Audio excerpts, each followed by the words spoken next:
Hello and welcome to statics. Statics is a branch of mechanics, and mechanics is physical science concerned with a state of bodies. So what kind of bodies do we have? We have rigid bodies,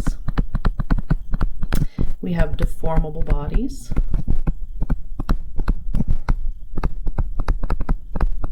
and then we have fluids. All right, and these are all mechanics, so I like drawing lines and arrows. Okay, now rigid body, we are starting with statics. Okay, rigid bodies also have dynamics. Okay, and that's the dynamics course. And dynamics relates to statics where acceleration is at 0.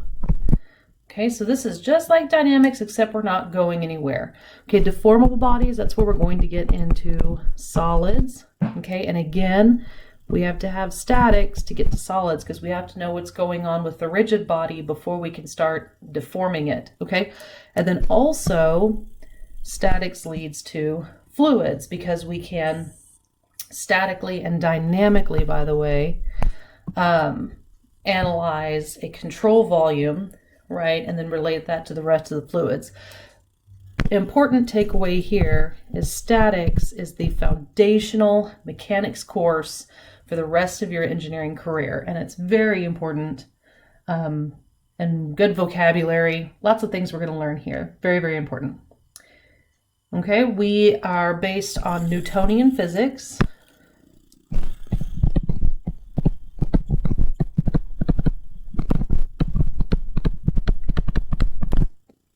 All right, so we have the first law,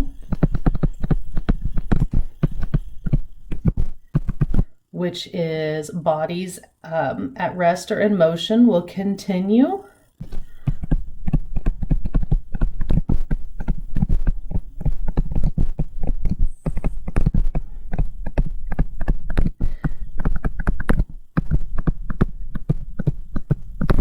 until they are acted on by something else, right?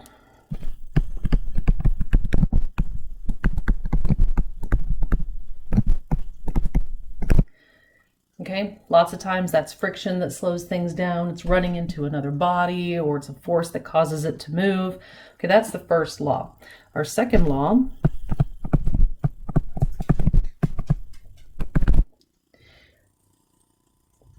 is force is equal to mass times acceleration. Okay, a body acted upon by an unbalanced force experiences acceleration in the direction of the force. And then our third law that we are staying within for statics is for every reaction, we have an equal and opposite reaction, right?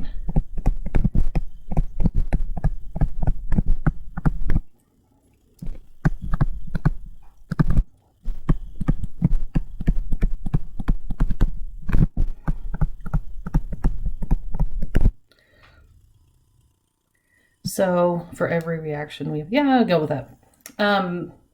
Or for every action, depends on however you want to quote it.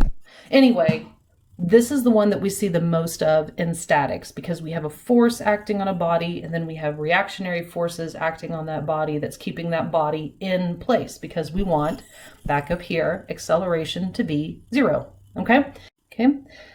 We have 2 sets of units that we use.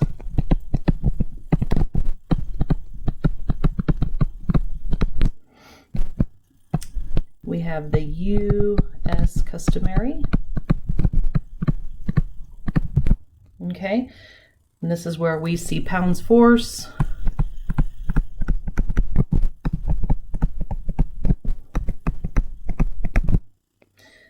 We see mass in slugs.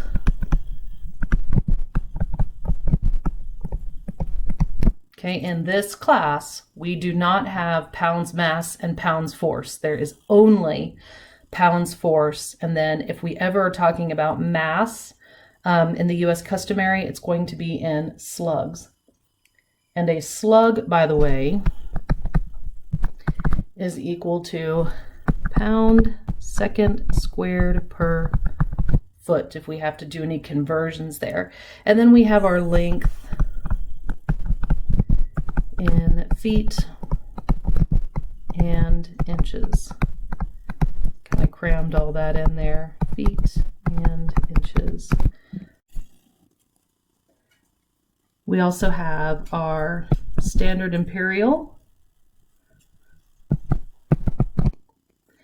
And this is going to be forces in newtons.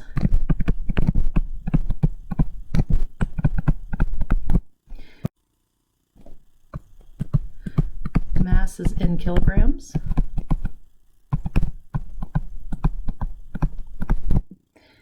And length is in meters or millimeters. And I'm not putting my units in here. Abbreviations, kilograms and meters. Okay, so that's what you're going to be seeing for the 2 unit systems. Let's do a practice conversion.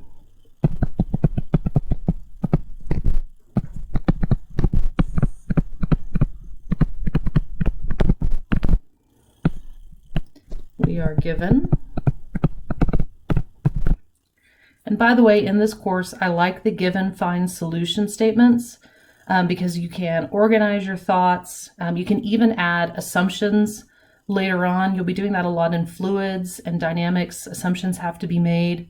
And in solids, assumptions have to be made. In statics, the assumptions are kind of always the same, but stay with the given, find, and solution statements.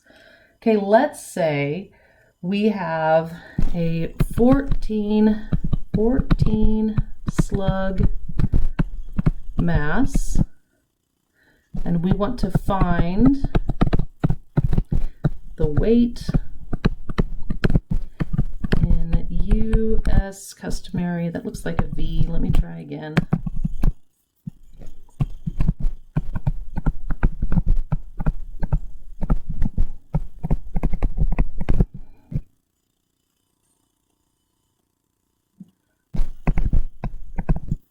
I don't need a comma and SI.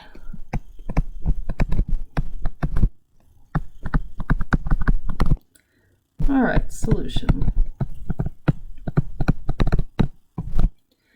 All right, mass to weight. Weight is a force.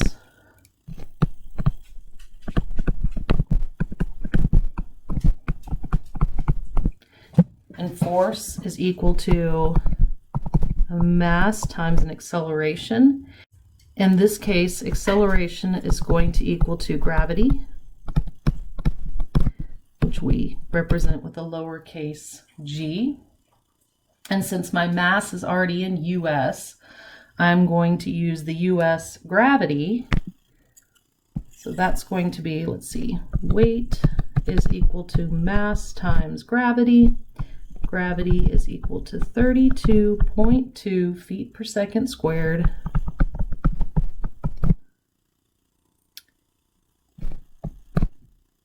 So my weight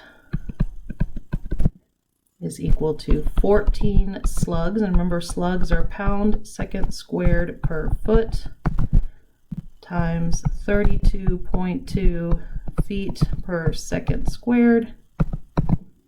Okay, now I wrote it this way because you multiply out the second squares and the feet.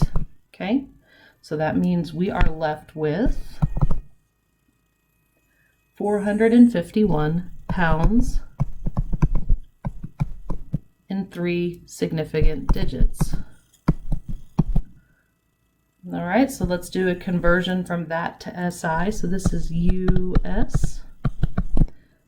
So to SI, we're going to have 451 pounds, and we're going to multiply that by 4.4482 newtons per pound, and that gives us 2.00 or 00 kilonewtons. That's not what I got. Yeah, you got, if you plug that into your calculator, you get 2005.25 newtons. So I have moved the decimal over 3 because 1,000 newtons is equal to a kilonewton.